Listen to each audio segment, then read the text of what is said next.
시청자 여러분 안녕하십니까? 진실방송 진행자 정희일입니다. 2022년 11월 12일 토요일 오후 방송 진행하겠습니다. 시청자 여러분, 세월호 예산 지원비로 시민단체가 김정은, 김일성 우상화 교육을 한 것으로 드러났습니다.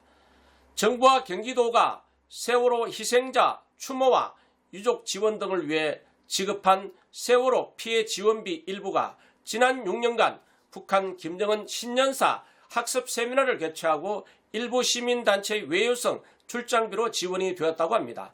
각종 동네 소모임 활동비 등 본 목적에서 벗어난 곳에 사용하고 예산 지원비 횡령 정황도 포착이 되었다고 조선일보가 오늘 보도했습니다.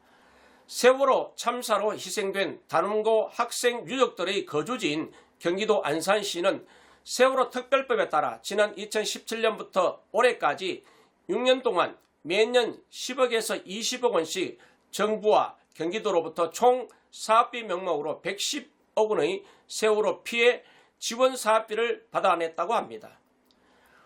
사업비의 주 목적은 세월호 피해자 지원을 통해서 희생 피해 지역의 공동체 회복을 도모하는 것이라고 합니다. 경기도 안산시는 이 사업비를 지역 공동체 회복 프로그램 명목으로 각종 시민단체에 지급해 관련 활동을 맡겼다고 합니다. 하지만 경기도 안산시 사업비 정산 보고서를 보면은 안산청년회라는 시민단체는 지난 2018년 다른 단체들과 공동으로 사업비 2천만 원을 타내서 미래세대 치유회복 사업이란 명목으로 김정은 신년사 등이 주제인 세미나를 연 것으로 밝혀졌습니다. 이 세미나 커리큘럼은 자본주의 사회가 내부 모순으로 붕괴하고 공산사회주의 사회로 발전한다는 소위 마르크스 역사 발전 5단계론 등도 포함이 되어 있었다고 합니다. 광우병 쇠고기 수입 반대, 4대강 삽질 반대 등 이 단체의 그간 활동 내역을 참석자들에게 소개하는 사례도 있었다고 합니다. 이 단체는 전체 사업비 가운데 약 390만 원으로 제주도로 2박 3일 외유성 출장까지 간 것으로 드러났습니다. 안산청년회는 이와 별도로 안산시에서 500만 원을 받아냈는데 역시 세월호 피해 지원 관련 활동은 거의 하지 않았다고 합니다. 대신 이 자금으로 김일성 항일투쟁의 진실, 영상을 상영하고 북한 식량 지급률 90% 등과 같은 내용의 교육 강좌를 열었다고 합니다. 기가 막힌 노릇입니다.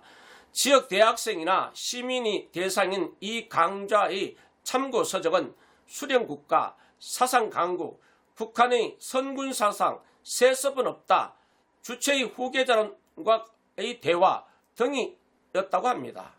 이 단체는 평양 갈래라는 문구 등이 표기된 현수막을 지역 관내 25개 안산 시내 곳곳에서 불법적으로 설치한 것도 드러났습니다. 관련 내용을 보면 사업비 지출 내역 보고서를 제출하기도 했다고 합니다. 세월호 참사로 정신적 피해를 입은 이들을 위해 써야 할 국민 혈세 세금이 친북 단체 정신교육, 선전 활동 등에 쓰인 것이다 이 말입니다. 바로 이것이 지난 문재인 정권의 실상입니다. 정말 징글징글했던 좌파 문재인 정권의 현 주소입니다.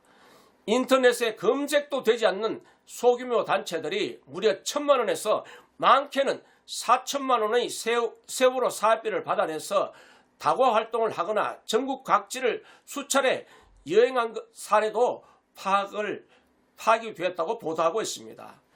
2020년도 경기도 안산시 자료를 보면 한 예술단체는 비빌 언덕 찾기라는 사업비 명목으로 무려 1,100여만 원을 교부받아서 5명이 전주 한옥마을, 신안, 염전, 박물관, 제부도, 제주도에 현장 체험을 하는데 대부분 지출이 되었다고 합니다. 어린이와 어른이 함께하는 행복한 벚꽃 사이 말 만들기라는 사업비 명목으로 무려 1,000만 원을 타내서 여름철 성수기에 대부도의 수영장이 딸린 펜션에서 자녀들과 함께 1박 2일 여행을 한 시민단체 관계자도 있었다고 합니다. 더 기가 막힌 것은 이것은 세월호 유족이 아니었다는 사실입니다. 세월호 유족도 아닌 자들이 국민 혈세를 타내서 이렇게 외유하고 북한 주체 사상의 세미나를 열었다는 사실 여러분 깊이 생각해 보시기 바랍니다. 시청자 여러분, 진실방송 구독과 알림 설정으로 힘을 실어 주시기 바랍니다. 감사합니다. 시청해 주셔서 다시 한번 감사드립니다.